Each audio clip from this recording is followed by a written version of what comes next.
반려동물 바로알기 프로젝트, 우리 아이들이 보내는 카밍 시그널. 오늘은 반려동물 눈물 자국에 대해 이야기해보려 합니다. 커피 한 잔 준비하셨나요? 내가 왜 우는지 아직도 모르겠냐? 지금 시작합니다. 안녕하세요. 수의사 김원장입니다. 동물병원에서 얘기해주지 않는 동물병원 리얼스토리, 지금 시작합니다.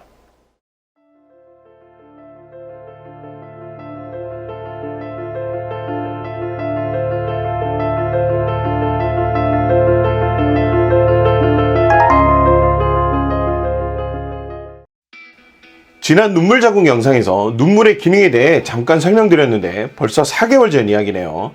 다시 한번 눈물의 기능에 대해 간략하게 설명드리면, 병원체의 침입을 막고 혈관이 없는 각막에 산소와 영양 공급을 하고 있습니다. 또한 노폐물이나 이물질이 눈을 손상시키려 하면 눈물 분비량을 늘려서 제거하는 역할도 하죠. 그리고 눈꺼풀, 저는 조금 고급지게 안검이라 표현했었는데, 눈을 깜빡임으로 인해 발생하는 안검과 안구 사이에 마찰을 줄이는 윤활제 역할을 설명드렸습니다. 눈물은 일정한 경로를 따라서 지속적으로 흐르고 있는데, 과량 분비될 경우 오버플로우가 되면서 뚝뚝 흐르는 눈물이 되고, 눈에서 비강으로 연결된 비루관으로 흘러 들어간 눈물은 콧물까지 짜내게 합니다. 이 기능은 눈을 보호하는 정상적인 기전이죠. 상당수의 보호자들은 눈물이 오버플로우 되는 원인보다 결과물인 눈물 자국에 더 신경 쓰고 눈물 자국 제거제를 사용하는 것에 대해 지난 영상에서 말씀드렸죠. 이 영상은 우측의 링크를 한번 참고해 보시고요. 눈물 자국은 어떤 원인으로 인해 지속적으로 발생하는 우리 반려동물들이 보내는 카밍 시그널인 눈물에 의해 발생하게 되고 하나의 결과물이고, 이 원인을 찾아야지만 해결할 수 있습니다. 오늘 영상에서는 질병적인 내용보다는 보호자가 쉽게 접근할 수 있는 원인들에 대해 한번 이야기해 보겠습니다. 가장 흔한 원인들 중 하나는 바로 이물질입니다.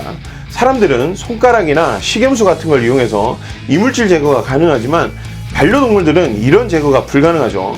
그래서 눈물 분비량을 증가시켜서 이물질을 제거하려고 합니다. 이런 경우는 대부분 일시적인 요인이라서 흐른 눈물만 잘 제거해주면 눈물 자국을 해결할 수 있죠.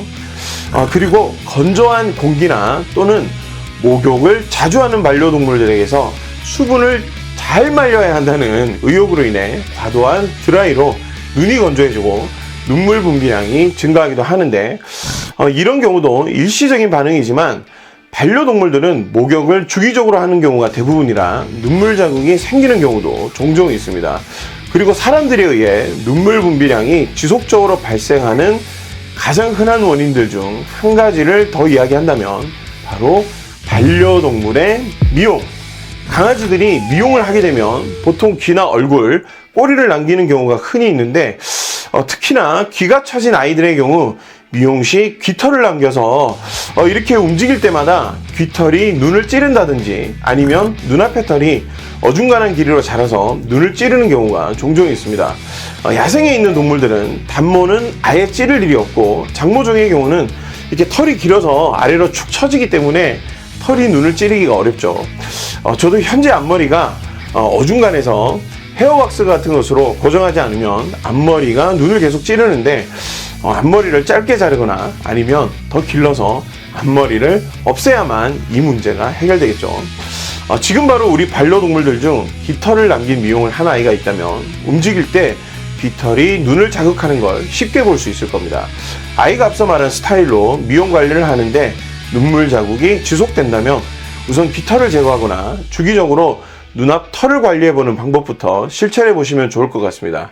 아니면 아예 길게 기르는 것도 방법인데 관리가 어려운 단점도 존재하죠.